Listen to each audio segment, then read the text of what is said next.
annoncer la nouvelle vague. Ah, voilà, ça a annoncé la nouvelle vague. Nous, notre nouvelle vague, c'est Elena. Et oui Vincent, je suis tout au bord de l'étang de Thau, l'étang de Thau qui est en fait celui qui a nourri ici les familles de pêcheurs, des familles de pêcheurs qui continuent à vivre dans ce quartier très pittoresque, vous le voyez, fait de cabanons, de briques et de brocs, mais on y pêche encore. Vous voyez d'ailleurs, les filets sont prêts ici à être calés, car on ne dit pas jeter, je viens de l'apprendre, mais caler un filet. Et je suis justement avec deux des pêcheurs de ce quartier de la Pointe Courte. Bonjour Serge. Bonjour. Bonjour Christophe. Bonjour. Alors qu'est-ce qu'on fait ici? On prépare le filet, pourquoi? Eh bien, on prépare le filet pour aller le caler ce soir. Ouais. Et voilà. Alors il paraît que le métier de pêcheur, c'est un métier très dur, mais un métier passionnant. Qu'est-ce qui est passionnant, Serge, dans ce métier? Et le métier qui est passionnant, le métier de pêcheur, c'est qu'on est notre propre patron, on fait ce qu'on veut.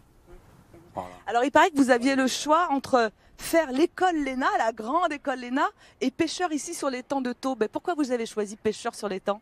Et parce qu'à l'ENA, quand je suis allé, c'était fermé, la porte était fermée.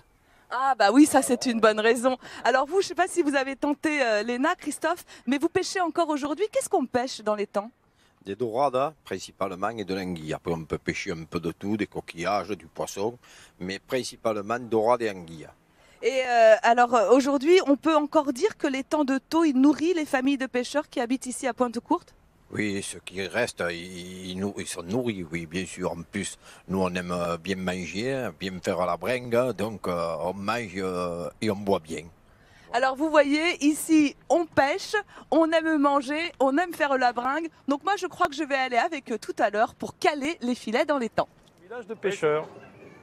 Mais oui, Vincent, je me promène toujours dans ces petites ruelles du village La Pointe Courte, le village dans la ville de Sète en fait, parce que c'est un quartier complètement à part. Un quartier, regardez, qui est figé dans le temps.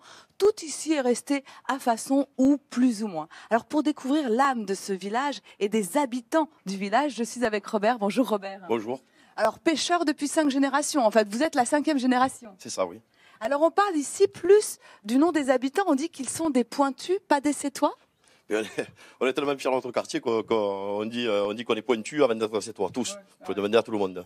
Alors, on parle beaucoup de l'âme du quartier et cette âme, on va la découvrir dans votre maison. C'était celle d'ailleurs de votre grand-père.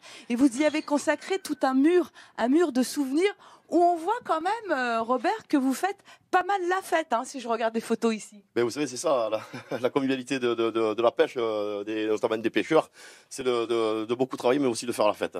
Alors, on dit que les pointus sont très solidaires entre eux, c'est vrai? Oui, oui, parce que bon, tout tourne autour de ce métier-là, et donc ce métier-là, nos familles avant étaient très soudées, et on continue derrière à être très soudés derrière. Les pêcheurs sont soudés. Alors les pêcheurs sont aussi des footballeurs. Racontez-moi cette photo. C'est sûr que cette photo, elle représente beaucoup le quartier, parce que on a devant nous la première équipe de football qui a été créée dans le quartier, et notamment uniquement avec des pêcheurs. Et ce qui est très joli à voir, c'est-à-dire qu'à cette époque-là, évidemment, ils n'avaient pas de maillot, donc ils jouaient avec les tricots marins. Voilà. Et finalement, c'est très bien. Ils ont gagné ce jour-là ou pas? Ah oui, il y avait une très bonne équipe de pêcheurs ici.